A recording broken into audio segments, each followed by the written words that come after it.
Cultivando la energía sexual masculina por Mantak Chia y Michael Wynn. Parte 7. Sean bienvenidos a esta nueva parte del video audiolibro. Bien, en esta parte veremos el capítulo 5. El sexo en las tradiciones esotéricas del mundo. Pues bien, empecemos. Es imposible que aprendamos en otra parte lo que somos incapaces de aprender dentro de nuestros propios cuerpos. Por Schwaller de Lubix, The Temple in Man. Las religiones casi siempre han intentado controlar los hábitos sexuales de sus seguidores. Su éxito parece oscilar entre los ciclos de sometimiento y de rebeldía, pero yo pronosticaría que al fin han fracasado, porque para la mayoría de la gente, la experiencia del sexo es más potente que su experiencia de la religión. Como impulso biológico, el instinto sexual permea de un modo tan completo nuestros actos y deseos que ninguna creencia puede detenerlo fácilmente, por muy dogmática que sea ésta. De ahí proviene ese adagio que dice que la prostitución es la profesión más antigua del mundo. En mis viajes he observado que la prostitución parece florecer al lado de las más fanáticas comunidades religiosas. El sexo es como un balón hinchable que flota sobre la superficie de una laguna. Cuanto más se le hunde dentro del agua, con más fuerza vuelve a salir. Si se pierde el control del balón solo durante una fracción de segundo, saldrá disparado fuera del agua sin poder atraparlo. El intento que hacen las religiones de dictar públicamente la moralidad sexual es en realidad un vestigio de una época antigua y menos material en la que la experiencia era más intensa que los placeres carnales del sexo. Los fundadores de las primeras religiones, entonces conocidos como escuelas del misterio o cultos de la fertilidad, aceptaban el papel de la sexualidad dentro del desarrollo espiritual, lo que explica que sus prácticas y ritos tuviesen experiencias tan poderosas para los conversos. Muchos dirigentes espirituales, ya sean católicos, judíos, hindúes y demás, han olvidado el vínculo que existía en sus ritos religiosos con la fuerza sexual y la espiritualidad. Los ritos de circuncisión, las fiestas de fertilidad que se celebraban en primavera, por ejemplo la Pascua, y las ceremonias de comunión, son todos ellos reminiscencias de una época en que lo esotérico y el significado oculto de la sexualidad se aceptaban y se incorporaban dentro de la religión. La tarea que corresponde al hombre del siglo XX para adelante es la de eliminar las capas que envuelven sus creencias religiosas externas o esotéricas y liberar su mente para experimentar el núcleo extático de su existencia en su cuerpo. Después, el ritual externo y las creencias de las viejas religiones desaparecerán o tomarán un nuevo y profundo significado. Al aceptar el sexo como sagrado, el papel de la religión volverá a cobrar vitalidad en la sociedad y se hará más significativo en las relaciones personales ordinarias. El taoísmo se diferencia de las principales religiones en que es una filosofía espiritual y no una religión organizada con un grupo de creyentes que obedecen escrituras sagradas. La fe en Dios o en el Tao no es suficiente para el taoísta. La devoción a la armonía suprema debe ir acompañada del conocimiento de sí mismo, que se obtiene cultivando la propia energía. En un sentido, un taoísta debe cultivar su alma a fin de obtener el conocimiento absoluto de ella. Todo ser humano posee en su interior la misma semilla, pero a menos que ésta sea adecuadamente nutrida, su portador jamás verá su fruto. El mundo divino que hay dentro del hombre es una copia exacta del mundo natural. Lo mismo que un niño nunca conocerá su propio yo hasta que no alcance la edad adulta, también el hombre ha de cultivar hasta llegar a la madurez, la energía espiritual sutil, si desea gozar y participar de la plenitud del Tao. Existieron algunos cultos populares con sacerdotes taoístas que surgieron para competir con la llegada del budismo a China. Pero yo aquí solo me refiero a las enseñanzas esotéricas originales de los maestros taoístas. Estos taoístas son famosos por permitir el uso del sexo en sus sendas espirituales.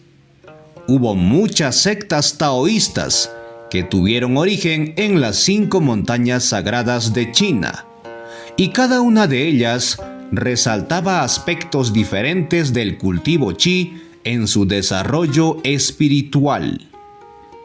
Unas cuantas sectas enseñaban el camino del cultivo en solitario, que utiliza el principio taoísta de unir las energías sutiles masculina y femenina dentro del cuerpo, pero prohíbe estrictamente la relación sexual, catalogándola de innecesaria o demasiado arriesgada.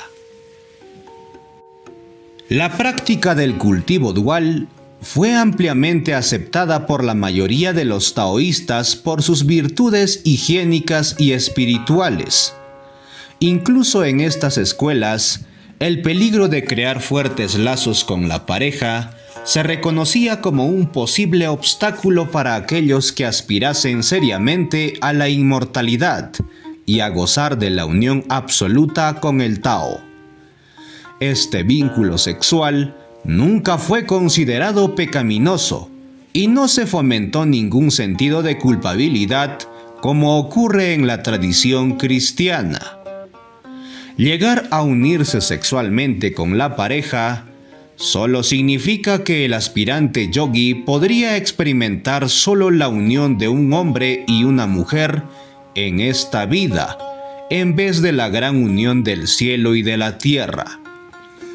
Ello no quiere decir que la pareja esté condenada, porque esa unión podría ser un alto logro para ellos. Las religiones cristianas poseen una sólida tradición del matrimonio sagrado, pero la política eclesiástica, la mayoría de los sacerdotes temerosos o celosos de la mujer terrenal, obscurecieron la energía yin. Llevó al mundo cristiano a periodos de odio hacia la mujer y caza de brujas que alternaron con cultos de adoración a la mujer con la Virgen María. China, cuya cultura estuvo moldeada por una mezcla del taoísmo y confucianismo, estuvo a salvo de este círculo vicioso. La energía yin del universo, personificada por una mujer, siempre fue considerada como necesaria para su funcionamiento y para el bienestar del hombre. Ni siquiera cuando las enseñanzas taoístas originales sobre el perfecto equilibrio entre el yin y yang entraron en periodos de declive, tras el reinado manchú en el siglo VIII a.C. Las mujeres no fueron sometidas a los mismos abusos que tuvieron lugar en otras culturas. La sociedad china se hizo cada vez más paternalista y las mujeres fueron consideradas como una especie de propiedad del macho, pero al menos el sentimiento cultural general favorecía tratar con respeto a la hembra en propiedad. Muchos de los manuales taoístas sobre el sexo que sobreviven hoy proceden de este periodo y están algo desproporcionados al recomendar a los aristócratas que los leían el modo de obtener energía curativa yin de la mujer. Estos manuales ignoran por completo cómo el hombre puede ayudar a curar a la mujer con su poderosa energía yang. Aconsejan acertadamente a los hombres conservar su semilla al mismo tiempo que le sugieren hacer el amor hasta con 12 concubinas en una sola noche. Los manuales son verdaderos textos médicos, con una actitud clínica muy segura hacia el sexo que lo trata solo como un medio para armonizar la salud del individuo. Aunque estos manuales no logran resaltar el camino supremo o enseñar prácticas de meditación para intercambiar energía con las mujeres, reflejan la base esotérica de las enseñanzas taoístas, que afirman que el sexo, cuando se practica adecuadamente, puede incorporarse a la vida diaria con unos extraordinarios beneficios para la salud. Es posible que los taoístas tengan una de las tradiciones esotéricas más antiguas del mundo para cultivar la energía sexual, pero con seguridad no eran los únicos. La idea de transformar la energía sexual con propósitos espirituales es bien conocida en todas las tradiciones esotéricas del mundo, en Oriente y en Occidente. Si bien por lo general se ha mantenido en el más profundo secreto, ya sea en Egipto, India, Tíbet o Europa, la información revelada al público no pasó normalmente de un nivel vago, abstracto, teórico y teológico. Un método práctico para conservar y transformar la energía sexual en el cuerpo nunca le fue enseñado al público. El mejor lugar para empezar una breve investigación histórica de este campo es con Theophrastus Bombastus Paracelsus, el famoso físico y extraordinario alquimista del siglo XVI. Las credenciales de Paracelso como médico científico son impecables. Hace más de 400 años, descubrió que el mercurio curaba la sífilis. Sin embargo, llegó a la misma conclusión que los maestros taoístas de lo que se conocía como alquimia sexual, la aparentemente mágica pero completamente natural transformación de la semilla sexual. Paracelso experimentó el fuego seminal con tanto realismo como lo siente una persona cuando se quema la mano en un horno caliente. Considerando los elementos que componían la substancia, escribió: todos los órganos del sistema humano y todos sus poderes y actividades contribuyen de igual modo a la formación del semen.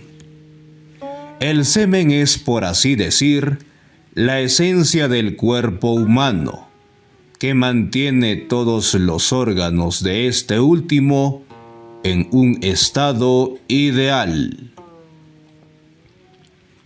Esta afirmación es sorprendentemente similar a la descripción que hace el taoísta de Qing Chi, o esencia sexual. El cultivo taoísta también destaca el equilibrio de las energías sutiles de cada órgano, que después el individuo funde en un solo espíritu supremo. Paracelso distingue entre el fluido espérmico y el aura seminal, que es la luz o la energía del esperma. Los científicos de hoy tal vez llamarían al aura la energía biofísica del fluido seminal. Paracelso afirmaba que la energía podía ser destilada del fluido físico. Esta emanación o separación tiene lugar mediante una especie de digestión y por medio de un calor interior que durante el periodo de virilidad puede producirse en el hombre por la proximidad de una mujer, mediante sus pensamientos en ella, o por su contacto con ella, de la misma manera que puede hacerse arder un trozo de leña expuesto a los rayos concentrados del sol. Esta afirmación, rudamente traducida al lenguaje moderno, significa que el contacto con una mujer atractiva puede estimular la producción de energía biofísica de alta calidad. Los alquimistas taoístas advirtieron 1000 años antes que Paracelso los métodos prácticos para retener estas valiosas energías a fin de obtener beneficio de ellas.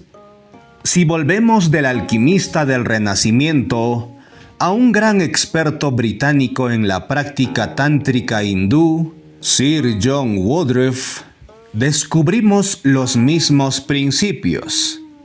En su obra clásica, The Serpent Power, Sir John habla llanamente a quienes saben oír. La fuerza de los últimos centros sexuales, si se dirige hacia arriba, aumenta extraordinariamente todas las funciones físicas y mentales. Él reconoce que la mente, la respiración y la función sexual están interrelacionadas. El propósito espiritual del yogi es transportar su semilla hacia lo alto.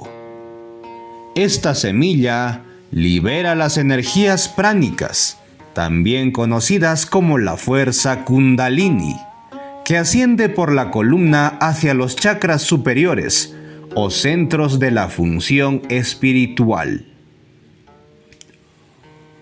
Otro gran experto espiritual moderno, sintonizado con la fuerza que encierra el semen, es Gurdjieff.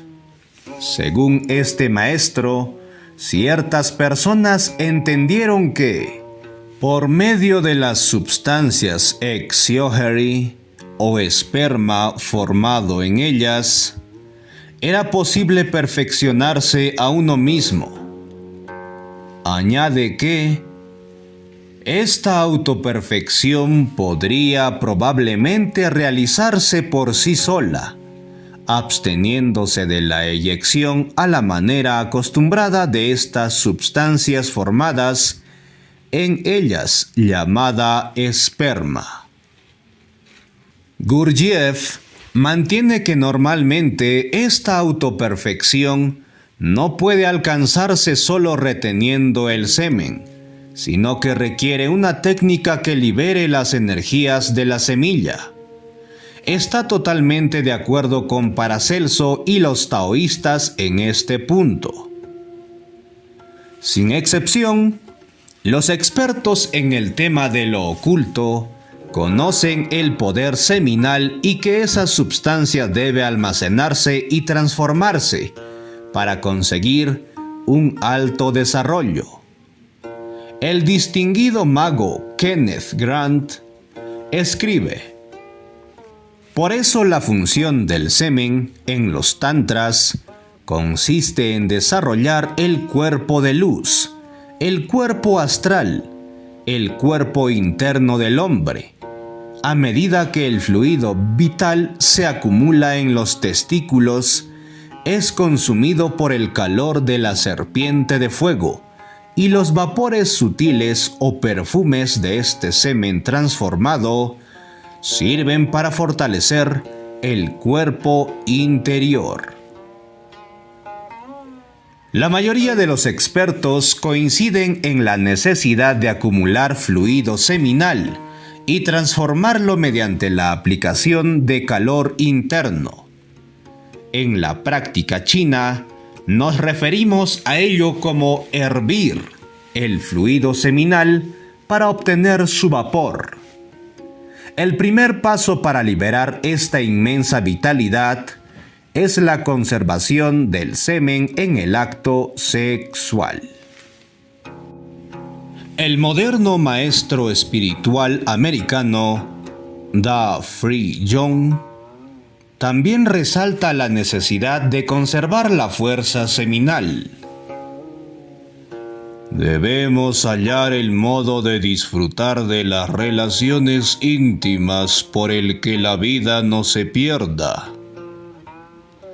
No derramemos la vida a fin de obtener placer y nos amemos uno al otro, completamente felices y libres en nuestra vida juntos.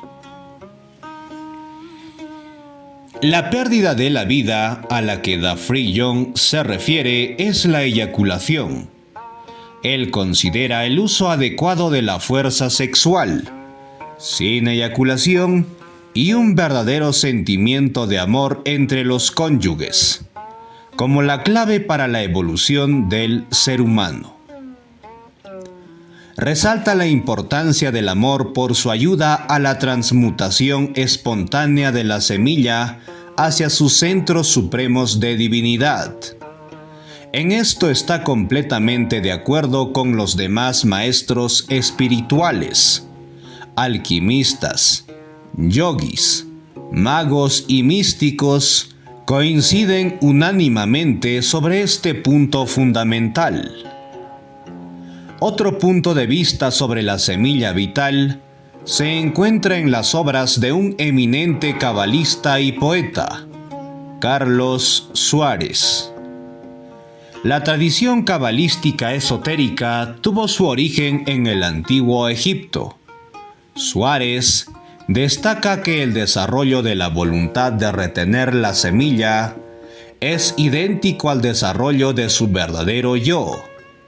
El hombre, dotado de su yo, el cual, aunque estático por naturaleza, protege la semilla viviente, debe luchar contra el movimiento sexual centrífugo, que tiende a conducirle al abismo de la hembra y vencerlo. En vez de ser arrastrado, su mente poseerá el control. Suárez alude aquí al papel degenerativo que juega la mujer atrayendo inconscientemente la semilla a que salga fuera del hombre. Ella se aprovecha para absorberla. La mujer es un pozo sin fondo para el hombre, quien incesantemente le da su semilla. Si bien ella puede tratar de compensar esta pérdida con su energía y amor femeninos casi inagotables.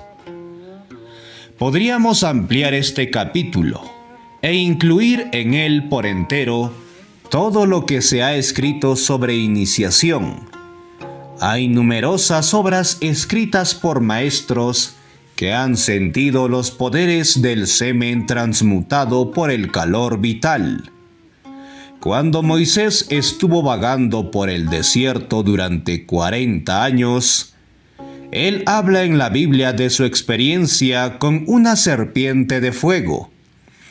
Dado que la Biblia también afirma que Moisés fue adiestrado por los egipcios en todos sus misterios, la experiencia corporal del mundo sutil es el criterio final para estos aspectos. La diferencia entre el taoísmo y tantra. Los principios del tantra procedente de la India y del Tíbet han sido bien acogidos en Occidente en los últimos años, sobre todo por investigadores interesados en integrar sus impulsos sexuales a su crecimiento espiritual. Los principios en que se funda el Tantra son casi idénticos a los del taoísmo. Ambos buscan reconciliar las dualidades opuestas de la vida, simbolizadas por el macho y la hembra, y ambos aceptan cualquier momento o experiencia de la vida como punto de partida para el crecimiento espiritual y como punto final, penetrar la verdad.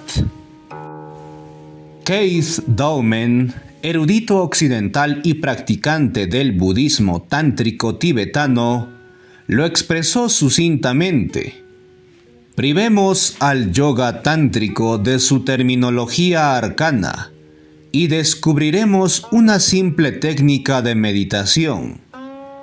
Estimulad el deseo y usadlo después como el objeto de meditación, y se convierte en conciencia. Un campo vacío y de puro placer. Un taoísta estaría de acuerdo, tan solo lo diría de otra forma. Dentro de cada momento hay solo el vacío de Yin recibiendo la plenitud de Yang. Este es el eterno matrimonio del hombre y la mujer, del espíritu y la materia, del cielo y la tierra. El camino del Tao y del Tantra difieren principalmente en su lenguaje y en los métodos yógicos prácticos enseñados para conseguir la misma unión de la mente, cuerpo y espíritu. Ambos aceptan plenamente el dominio de la sexualidad, no solo como medio legítimo, sino además necesario para alcanzar la más alta iluminación posible en el cuerpo. Daumen describe la importancia del semen en el camino tántrico interno. El semen refinado en el centro del corazón permea el cuerpo como conciencia. La pérdida de semen, cualquiera sea el medio, acorta la vida y produce palidez en el cutis. En Anuyoga, yoga de realización o yoga kundalini, la pérdida del semen se compara con el asesinato de Buda. Después de la iniciación, la intensidad del deseo es esencial para hacer que el bodhisattva, esencia seminal, ascienda al nervio medio de la columna. El deseo no solo está viciado por el orgasmo, sino que la misma voluntad de iluminación se pierde temporalmente. Esto coincide perfectamente con el punto de vista taoísta sobre la retención del semen y su transferencia hacia arriba.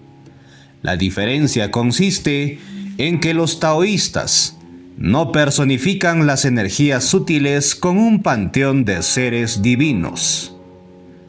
Por eso, yo diría que el Tantra es para quienes están fascinados por los arquetipos religiosos de los tántricos o se sienten atraídos por ellos. Los dioses y diosas, los bodhisattvas y demonios, y por sus secretos y complicados rituales, iniciaciones e invocaciones que utilizan mantra. Si tienes la paciencia de seguir un camino riguroso propuesto por un lama o gurú que comprenda la verdadera práctica esotérica y no sea meramente un adorador de la fe, deberías al fin lograrlo con él. Yo mismo fui educado cerca de un templo budista en Tailandia y viví con los monjes desde muy temprana edad. Más tarde, llegué a la conclusión de que los rituales externos no eran tan eficaces como los métodos internos de cultivo que aprendí de mis profesores taoístas. Estos rituales son mezcla de la cultura esotérica y local. Muchos occidentales pueden no responder profundamente a las arcaicas imágenes de las deidades religiosas o confundirse con los diferentes estados mentales que han de invocarse, porque las descripciones tradicionales de estos estados mentales no son fáciles de traducir del sánscrito o del tibetano al inglés. Desde luego, la aceptación del taoísmo aquí en Occidente ha sido retrasada por la dificultad de traducir la filosofía taoísta del chino al inglés. Pero las imágenes arquetípicas taoístas, principalmente las imágenes de la naturaleza, pero incluyendo el símbolo del yin y yang, se convirtieron en arquetipos globalmente aceptados mucho tiempo antes de que yo mismo y otros empezásemos a difundir la enseñanza de las prácticas esotéricas. Los chinos representan 1/4 de la población mundial y en nuestra civilización lleva 5000 años errante. Por eso nuestros modelos básicos de enseñanza ya son muy conocidos en todo el mundo. Quizás sea más importante el hecho de que las prácticas yógicas esotéricas de los taoístas no se enterraron en los rituales ni se perdieron en las mutaciones sufridas por las doctrinas religiosas. Se mantuvieron en secreto y fueron transmitidas por vía oral durante muchos miles de años. Y cuando finalmente se escribieron, fueron disfrazadas con poesía arcana, para evitar que el no iniciado o la persona carente de virtud pudiera aprender las prácticas de meditación.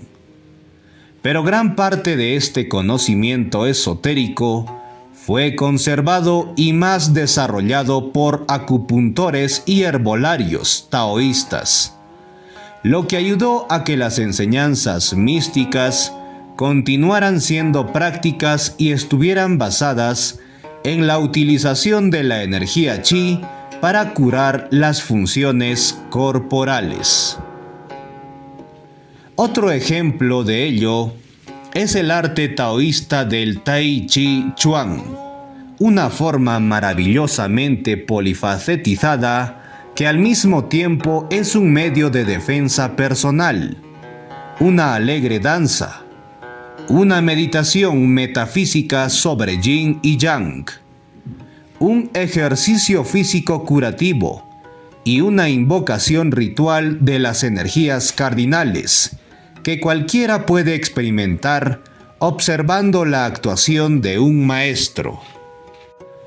Las verdaderas prácticas taoístas son tan sencillas de comprender como el sol y la luna, pues los maestros taoístas utilizaban los elementos naturales del universo como profesores.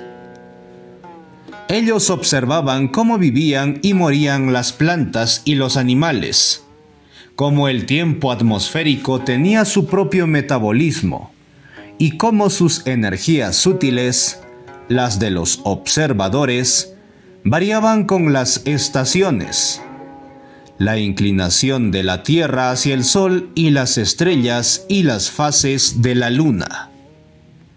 Antes incluso de que el lenguaje fuese inventado, los sabios observaron el equilibrio de las fuerzas naturales y descubrieron la misma armonía dentro de ellos. La vida es simple y natural si la conservas así. No hace falta extrañas imágenes culturales o conceptos religiosos para decorar la visión natural y original del Tao como naturaleza armoniosa. Cualquiera que esté familiarizado con las propiedades del agua, el fuego, el metal, la tierra y la madera, los principales elementos, y que haya vivido las 4 estaciones del año, primavera, verano, otoño e invierno, es candidato para iniciar las prácticas esotéricas. Por ejemplo, para equilibrar la relación sexual, se necesita básicamente saber que la mujer es agua y tiene el poder de regular al hombre, que es fuego. A un nivel más profundo, descubrirías que el hombre tiene fuego y agua en su cuerpo, y que puede alcanzar un equilibrio interno perfecto armonizando su fuego, mente pensante, con su propia agua, fluido espérmico o aguas sexuales. Es fácil identificarse con los símbolos de agua y de fuego, a veces expresados como yin y yang, y trabajar con ellos cuando te han facilitado los pormenores necesarios, como conservar dentro tu semilla, como trasladar tu energía por canales psíquicos e intercambiarla con una mujer, etc. Desde luego, la experiencia de los niveles más sutiles de la energía chi precisa tiempo y cultivo de la pureza física y mental. Por eso, la práctica del Tai Chi, Chi Kung, la meditación y la observación de una vida virtuosa harán que adquieras lucidez más deprisa y favorezcas así las prácticas sexuales. Careza y el coitus reservatus. Existen otros métodos de relación sexual que no deben confundirse con la práctica taoísta. El más conocido es el sencillo acto del coitus reservatus, que consiste en hacer el amor sin experimentar el orgasmo. Si bien este conserva la valiosa semilla masculina, no enseña, sin embargo, el modo de hacer circular la energía sexual hacia arriba o almacenarla en los centros superiores del cuerpo para que pueda ser intercambiada con la mujer o darle otro uso creativo. El coitus reservatus también puede crear una fuerte presión en la glándula prostática y conducir finalmente a una disfunción de la misma, pues la tensión orgásmica en la próstata no se libera hacia adentro, como ocurre en la práctica sexual taoísta, o hacia afuera a través de la eyaculación. Recomiendo específicamente que se evite el coitus reservatus por esta razón. Se produce demasiado calor en la zona genital sin tener medio alguno de enfriarlo. Careza es una técnica sexual cuyo origen, según dicen, se encuentra en Persia. Consiste en largos periodos de relación sexual pasiva, yaciendo inmóvil durante media hora o más mientras se espera que aparezcan las energías masculina y femenina. El método taoísta se diferencia en que estimula tanto la movilidad del amor físico que la pareja puede operar sin orgasmo genital. Este aspecto dinámico del sexo normalmente es importante para los occidentales que han sido educados según el modelo romántico del amor apasionado. Para un taoísta, el movimiento es vida, bien en el cuerpo físico o en la energía sutil, y debe gozarse por completo por la buena salud que proporciona. Careza tampoco proporciona un método para transformar la energía sexual ascendente en un trascendental orgasmo interno, y se conforma con aumentar y prolongar el placer físico. Originalmente, fue creado con el propósito de ayudar a los reyes a soportar una larga noche amorosa en compañía de su harem. Después se hizo popular en América, en la colonia utópica Oneida, en 1866, a modo de sistema anticonceptivo obligatorio. Desde luego, es una mejora sobre la práctica sexual apresurada, pero en definitiva, carece de verdadero interés. Fin de la parte 7 y fin del capítulo 5. El sexo en las tradiciones esotéricas del mundo. Pues bien, gracias por escucharnos y acompañarnos, y nos volveremos a ver en la siguiente entrega, capítulo 6. Adiós.